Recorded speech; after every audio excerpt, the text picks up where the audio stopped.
Welcome back to Brentford Fan TV, and this is a video for all the Spurs fans and other fans watching, and it is what you can expect from Thomas Frank at Tottenham Hotspur. In this video, we're going to go through tactics, the coaching staff, the culture that Thomas Frank brings to a club, maybe his season expectations, his transfer window, and Brentford players that he might even want.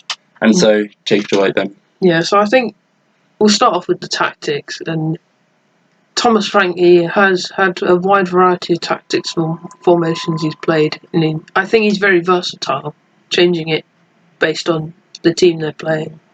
Yeah, so when he first played in the Premier League, first game against the big Arsenal, we had a back five. So 5-3-2. And yeah, we had Tony and Obama up front, and we played with wing backs. Yeah. And that allowed us to be more defensive. We sat back quite a bit, but also allowed us to counter-attack really well with Mbeumo and Tony up front. We could see something like that at Tottenham. But also then again he changes it up so we can have more of an attacking possession-based style with the 4-3-3. Meaning we have 3 attacking players up front and yeah, still the same number in the midfield. Yeah. I mean, Thomas Frank has changed the tactics a lot of times throughout his 7 years as head coach for Brentford. Of course, in the Championship, it was very free-flowing attacking football, and even in the years that we didn't get promoted, we were always one of the best attacking teams in the league. Yeah. And yeah, it was a 4-3-3 with one holding 6 and 2 number 8s, and it allowed us to be very attacking. But as you said, when we joined the Premier League, we had to switch to a back 5, and we played that back 5 for an entire season until maybe the last few games, where we started experimenting with the 4-3-3 because we were 13th in the league. We weren't going to go down or anything. Yeah. But I think what's very important is that Thomas Frank, he made us play to a way that suits the players that we have in the team. Yes. That 5-3-2 really suited Ivan Toney, and we just played off him as a target man. And yeah, we weren't as good as the other teams in the league at that point. We can't outplay them, we can't pass through them, but we can hit it long to Ivan Toney, who was our best player. Yeah. And create attacks from that. Yeah. But then, of course, he's then developed the tactics even more. And then, there's the 4-3-3. And then this season, it's been more of a 4-2-3-1. And it's sort of 2 holding midfielders. He always likes one of the fullbacks to be very attacking. Yeah. But it's been even more emphasised this season playing a winger in Kino Spotter at left back. And, I mean, I've been really enjoying watching YouTube over the last few days because so many Spurs fans have just been analysing Thomas Frank's tactics from this last season, and I've never seen analysis on Brentford like this ever on YouTube or from pundits. But now everyone seems to care about our tactics, and so it was really nice and refreshing to see people just showing what we do so well. And it even opened it up to me. I was like, I didn't realise some of the stuff that they said, but yeah, I thought it was really good. Yeah, and like as you said about the multiple formations, he's not shy of experimenting. He's played players in what doesn't seem their natural position, and it's worked really well. Take example, Lewis Potter this season at left back, Mbeumo and Wissa at striker, even though they're mainly wingers. And it's gone from that. So he will find out, with the players that he's got at Tottenham, he will work out a good system, and he'll get players playing in their best position and playing their best football. Yeah, and I'm sure Tottenham fans can appreciate that because, I mean, we've had very bad injuries over the last 2 seasons, especially 2 seasons ago. Yeah. Spurs fans can appreciate that, but I mean, this season we didn't have a left back. He's converted a right-footed left winger to left back. Keenan Spotter, and he's been brilliant. And Archie Gray, he's sort of played all over the shop for Tottenham this season. Yeah. And so I'm sure Spurs fans will be able to appreciate his adaptability. And so, it's almost like the complete opposite to Ange, where Ange is like one style of football. They can't change from that. You remember a few years ago they lost to Chelsea 4-0, and they were still doing high line, even though they're man down and 4-0 down, and they just got torn apart. Thomas Frank, he's not silly. He'll accept that there'll be periods of the game where you suffer, but I think the principles are still the same, and it's just whatever can win the game at the end of the day. Yeah, I've noticed in almost every game in the Premier League, there's been some change late on in the game to change up either the formation or where we play. And as I said before, the 5-3-2 and the 4-3-3 we played, some games has just been interchangeable, depending whether we're on the ball or not. Yeah, and I found it actually really interesting that, so let's say Thomas Frank will start the game in the 4-3-3, and he should be playing that formation with Spurs. They've got better players, a better budget. Yeah. He'll be playing 4-3-3 with Spurs. But let's say, you're 1-0 up, 2-1 up. Last 10 minutes of the game, he won't be shy to change to a 5-3-2 to see out a game. But what I find really interesting, Ange, who we said doesn't change his tactics, in the Europa League final, he finally changed his tactics. And in the final 10 minutes, he's subbed on Danso, and they just played a back five, and they just cleared every cross that came in. And so, I don't know, I just find it interesting that Ange Postecoglou, the guy who wouldn't change his tactics, he did it for the last 10 minutes of the cup final, won them the cup. And so, I don't know. Yeah, it's an interesting thing, but as we've said it many times already, Thomas Frank won't be stubborn and keep his tactics. He would change it up. Yeah. So, yeah. And now next up, actually we're going to talk about something that Tottenham Hotspur mentioned when they announced Thomas Frank's signing, and it's his development of players. Yes. And so, I think when they announced him on their website, they're saying one of the best things he's done is develop young players, attacking players. And I think it's almost good to think what players at Tottenham Hotspur will benefit from Thomas Frank being the coach, and what players could suffer. And I think someone who could really benefit from Thomas Frank being coach is James Maddison and Dominic Solanke. Because I think it's like, Thomas Frank is used to working with good strikers. He just improves his attacking players. And if you think about Ivan Toney when he was with us, it's sort of a similar kind of player to Dominic Solanke. Yeah. And so I'm sure Thomas Frank can get the best out of Solanke. And you see what Thomas Frank has done to Damsgaard this season.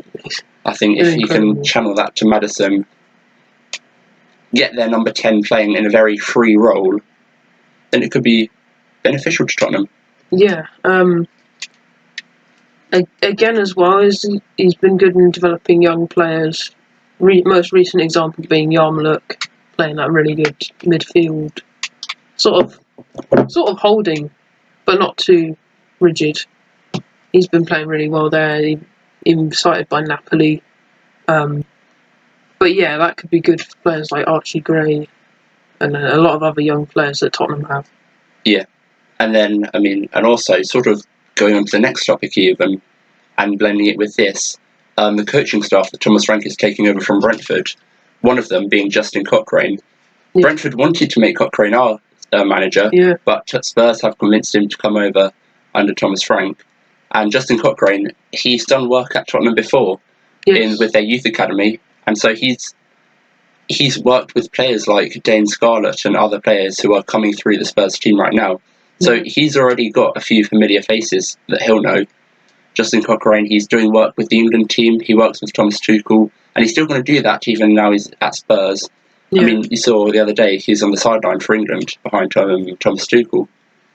And so he's definitely a great coach. And if he has a past, apparently, of working at Spurs and helping develop the young players, then I think he'll be a really good assistant manager for Spurs. Yeah, he'll be a great fit, and he'll be taking that assistant manager role, which at Brentford was Klaus Norgard, who is not noted to be moving with Thomas Frank. Yeah. And then, the other players, other coaches who are going with Thomas Frank is, I wrote this down, our head of athletic performance, Chris Howsam, our first team analyst, Joe Newton, and then Andreas Georgeson from Manchester United, who is their set piece coach. Yeah. And I think it does feel like they've taken a lot of people from us, but I think it could have been worse. It definitely could have been, yeah. So if Klaus Norgard is staying, if Keith Andrews is staying, I think from a Brentford point of view, it won't be too bad for us. Yeah. But what I find very interesting is that Andreas Georgeson from Man United, so he was at Brentford in the 2019 season, and he was our set-piece coach. And obviously, everyone knows we've been a great team at set-pieces for the last 10 seasons now. As Matthew Benham, our owner, he took over Midtjylland, and he got them to really put an emphasis on set-pieces, and they won the league, and they scored about 50% of their goals from set-pieces. Yeah. And you can see back in 2016 we hired a set piece coach for the first ever time, and we were one of the first clubs in the country to do that, to have a set piece coach. And so we've really sort of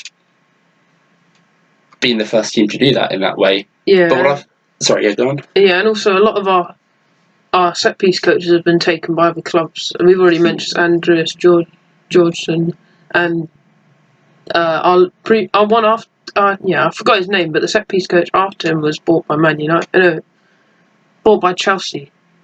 So I forgot his name. Yeah, I forgot his name, but we've had some good set piece coaches over the years. Well, what is interesting, Man United this last season, they've been terrible at defending set pieces and scoring set pieces, and so Spurs are kind of getting Man United set piece coach. Maybe it's just Man United, and things just don't work out at Man United these days. Yeah. And so you shouldn't read too deep into it, but yeah, Man United this last season weren't great from set pieces. So, but if Thomas Frank knows him, and he's brought him over, just have faith in Thomas Frank. Yeah, Thomas Frank knows what he's doing. Yeah, like it has seemed like sometimes with a transfer, Brentford had made the wrong choice, but again, like Damsgaard, they've come good, and it's really shown. Yeah, in time. So he's a great manager with players, and hopefully for Tottenham, he can do the same for them. Yeah. And then next up, we're going to talk about arguably the best thing that Thomas Frank will bring to Tottenham, and that's his culture. And I'm not talking about like Danish culture. I'm just talking about how he is as a person, the things he does that gets fans on side. And I mean, I feel like the first thing to say is just at the end of every game at Brentford, Thomas Frank and all the players do a lap of the entire stadium, clapping every single fan. Yeah, and I'm sure he'll bring that to Spurs. Yeah, and even he always comes down to the same fans as well. Well, there's Woody, who's part of the Penguins team for Brentford. He always comes to him as a little chat after the game, and then continues walking around applauding every other fan. Exactly. It's just stuff like that you'd like to see in a manager. And as you said, he would definitely want to bring that to Tottenham. Yeah. And I mean, another thing is just sort of his interviews and the way he is and how he carries himself in interviews. Of course, Spurs, they've just had Ange Postecoglou's been given horrible questions for the last season, difficult questions, journalists attacking him in the questions, pretty much like terrible questions, hard to answer. Thomas Frank is almost the opposite. It's like, it's always having a laugh with him. He does give, of course, serious answers. Yeah. And sometimes even feisty answers, but it's always in like a good-hearted way. Yeah, and definitely. Yeah, I think I can't wait for this. Not that I can't wait, but I'm really interested for that first Thomas Frank interview, whether it comes out later today, tomorrow with Spurs. Yeah, and I'm sure Spurs fans, just from that, you're gonna fall in love with him, how we have been for the last 7 years. It's like it's just. He's going to encapsulate everything you're going to want your club to be represented by. Another thing that Thomas Frank does really well at Brentford is his relationship with the owners and the sporting directors. Yeah. He says every season we have the best owners. He always gives a big shout out to Matthew Benham. And I think if he can somehow bring that kind of energy to Tottenham of having a good relationship with the owner in Daniel Levy, you'll be onto a winner, because I know that's very difficult. It probably will be, but I knowing Thomas Frank, he will somehow make it work. I think he's that kind of guy. Yeah, I mean, I know lots of Spurs fans are Levy out, and I mean, obviously lots of Spurs fans are very happy with the appointment of Ange, but they all would have wanted Ange. They're all very happy with the appointment of Frank, but they all wanted Ange to stay, because he won them the trophy. They have that connection now with Ange. Of course, it will only be a matter of time before they have that connection with Thomas Frank. Yeah. Of course, presuming the fixtures go the right way. But I think if Thomas Frank can sort of build that bridge between himself, the board, the fans, the ownership, you'll be onto a winner. But a good relationship between Levy and Spurs fans, I understand, could be out of the picture. It could be, but you never know. But yeah, moving on to what you should expect from your first season of Thomas Frank, and To be honest, I'm just going to say it right away. I don't think you should be expecting instant success. Thomas Frank at Brentford had a very, very bad start. First season losing, was it 8 in a row? Or 8 out of 10? Yeah, he lost 8 of his first 10 at Brentford. 8 of his first 10 in the Championship.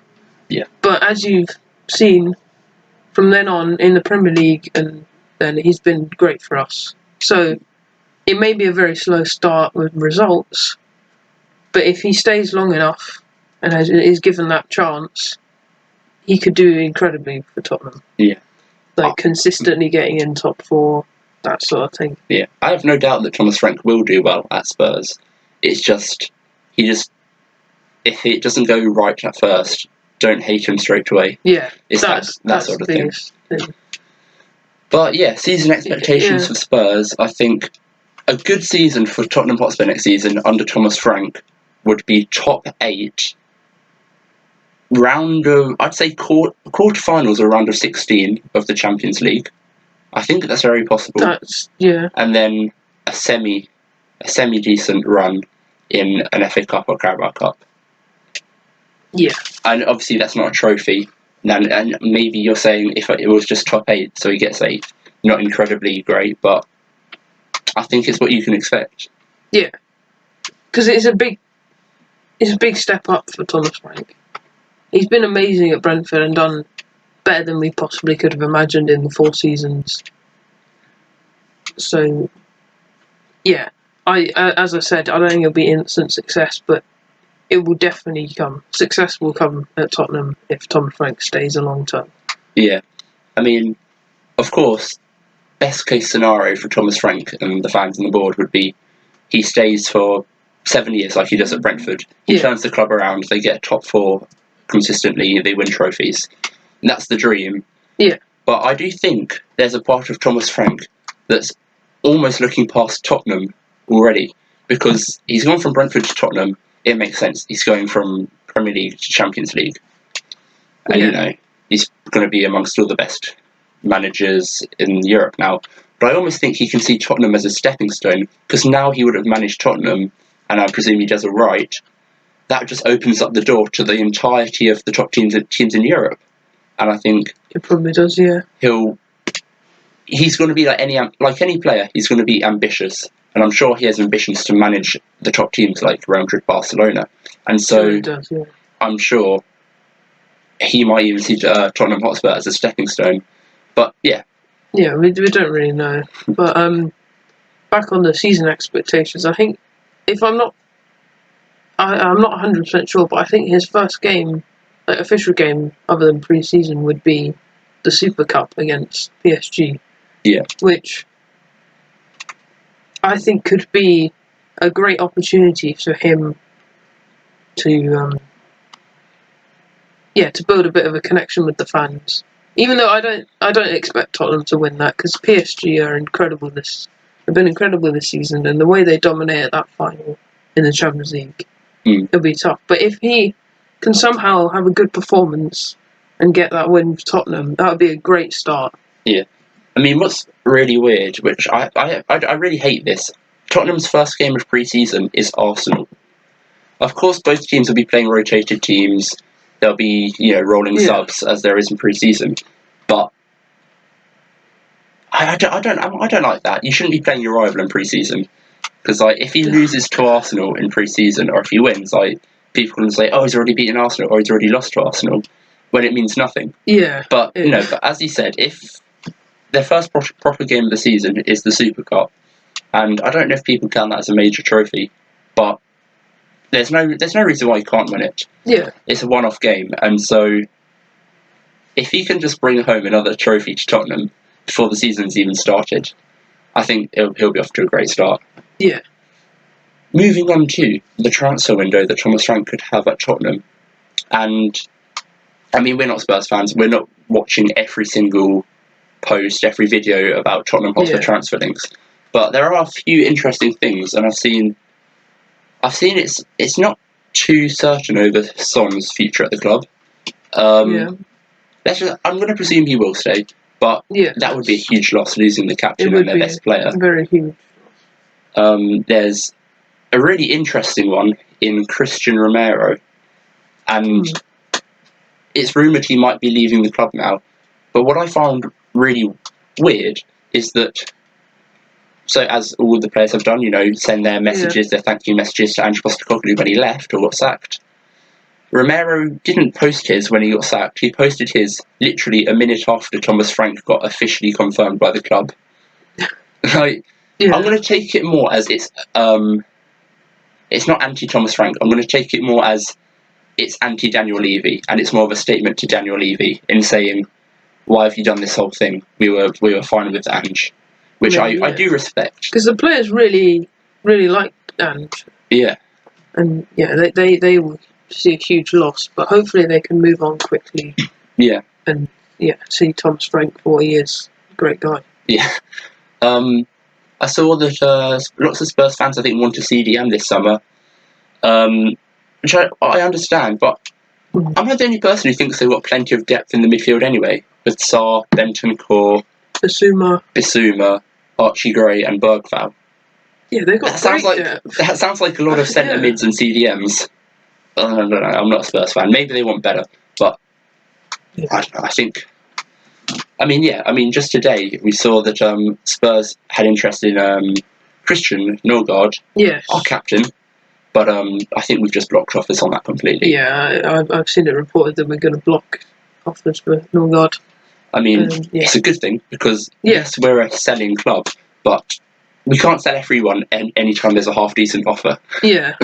Sometimes we just need to put our foot down and say that's going to tear the club apart, taking out our captain when we're losing Mbeumo, when we're losing Thomas Frank. Yeah, also that system worked incredibly well in the Championship when you had Premier League clubs offer the players. But now we're a Premier League team. We kind of need to compete at the same level as those players are moving up.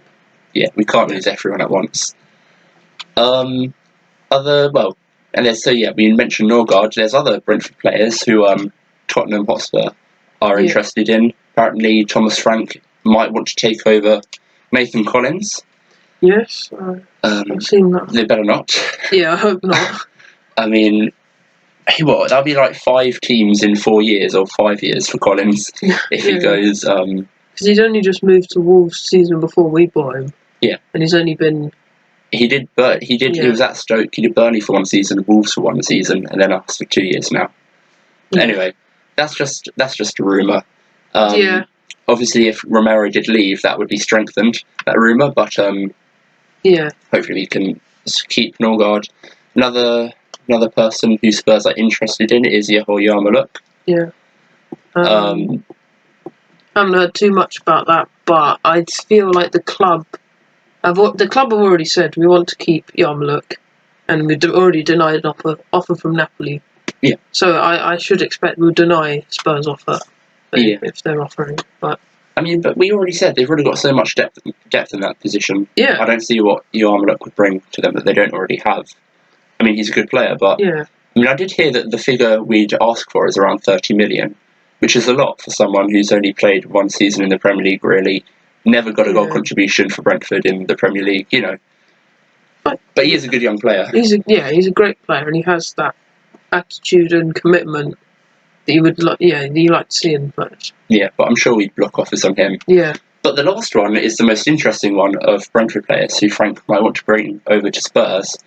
So Spurs are linked with a lot of wingers right now, especially right wingers. Yeah, the most notable being Semenyo. Yes, but they also held talks with Bryan Mbeumo this morning, which is very, very interesting. Because, I mean, about over a week ago now, Mbeumo said he wants to go to Man United. Yes. But that hasn't really developed. I know Man United's first offer was very far below what we were asking for. It was, yeah. But now, we haven't heard any developments on that in a long time. And now we're hearing Spurs have had talks with him.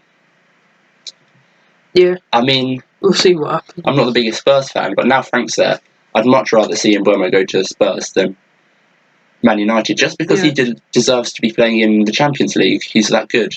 And he doesn't deserve the fate that all wingers get at Man United. Yeah, or even all attacking players. Yeah, exactly. So I think, look, who's to say Levy's going to put enough money on the table for Mbeumo, because he's a very stingy person. Yeah. Surprised he managed to get, pay the 10 million release clause for Thomas Frank. He's that stingy, but Yeah. no, I think that's all that I really know about of our players that Spurs might want to bring over. Yeah, and I was just thinking more on the general transfers. Is the Semenyo rumours came before Thomas Frank was announced to be the manager. So it's to say, like, the thing is, will he get the option to sign the players he wants with Levy as the owner? Because it has seemed previous managers at Tottenham have complained that they don't get the players they want, whatever. And we'll just see what goes on. But yeah, I think that's all there really is for us to say in this video of what Tottenham Hotspur can expect from Thomas Frank. Of course, I wish him all the best. Yes, I do too. Apart from when he plays us. Because we're absolutely gutted to lose Thomas Frank. Very gutted. It's hard to see where the club's even going to go from here. But yeah, wish him the best. Yes. I wouldn't even be surprised if first game of the season, Brentford versus Tottenham. Oh yeah, it's just bound to happen. Yeah, but thank you very much for watching, and yeah, if you're a Tottenham fan, comment down below how excited you are about Thomas Frank's appointment, and everyone else see you in the next video.